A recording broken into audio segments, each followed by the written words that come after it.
Ансамбль был организован моим отцом. Это было в 1957 году. До этого у него был профессиональный неаполитанский ансамбль, который был очень популярен. И Дом культуры МГТУ имени Баумана пригласил Николая Дмитриевича Мисаилова, моего отца, создать такой коллектив на самодеятельной основе. И отец руководил этим коллективом до 1976 года. В 1976 году я уже стал руководить этим коллективом, и вот уже 27 лет как руковожу им. Неаполитанским ансамблем называется потому, что он в основном состоит из неаполитанских инструментов, из мандолин, гитар, аккордеонов. Состав его очень оригинален. Это уже выдумка моего отца. Он совместил две группы струнных в этом оркестре, в этом ансамбле.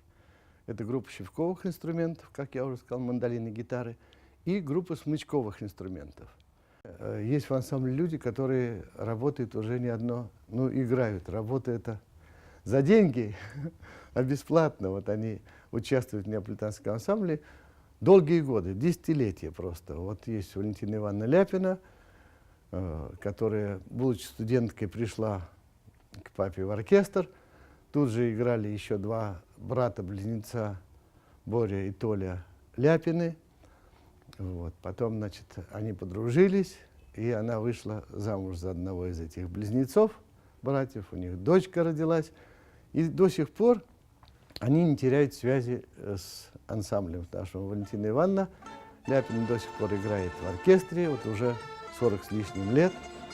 И дочка ее играет, потому что дочка с самого раннего возраста вместе с папой и мамой приходила на репетиции, слушала и потом стала играть. Сейчас она уже в Гнесинском институте. Играю я на многих инструментах. Так повелось уж. Все началось с ударных, лет с 10, и поехала на фортепиано.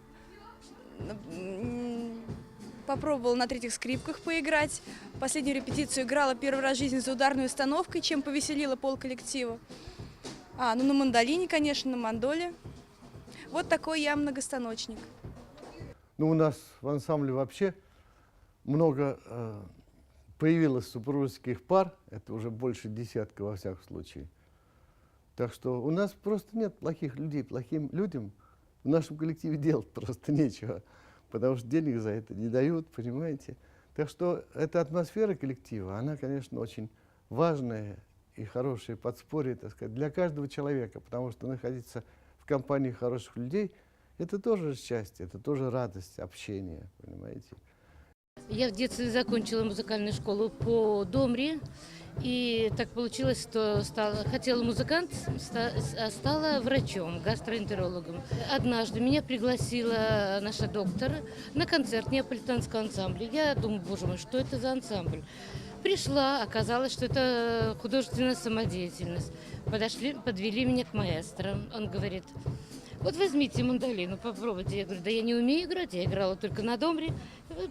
Посмотрела, тот же струн, только струн больше. Да. И он говорит: в следующую пятницу приходите на репетицию.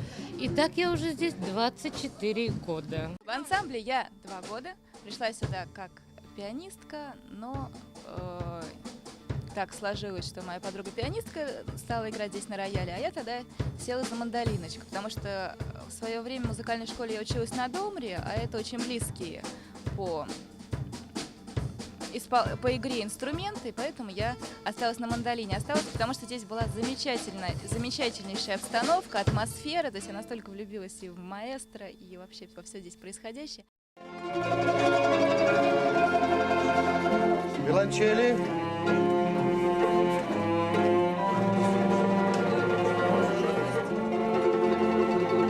И вот смотрите, Танечка, вот здесь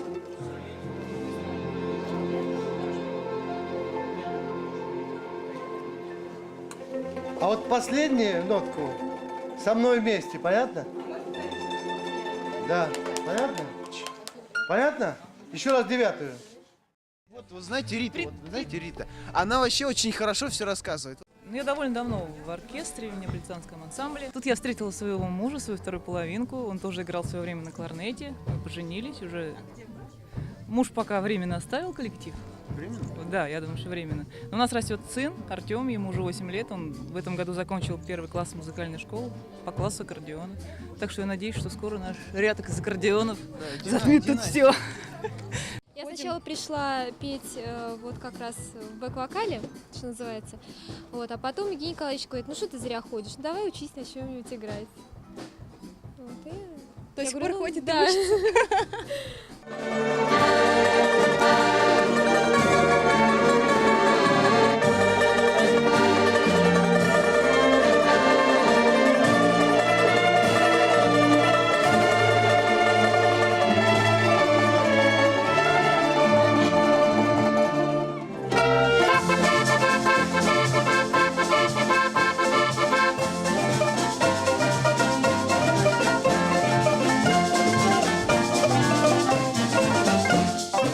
Тема нашего оркестра, вообще как такового, это тема любви.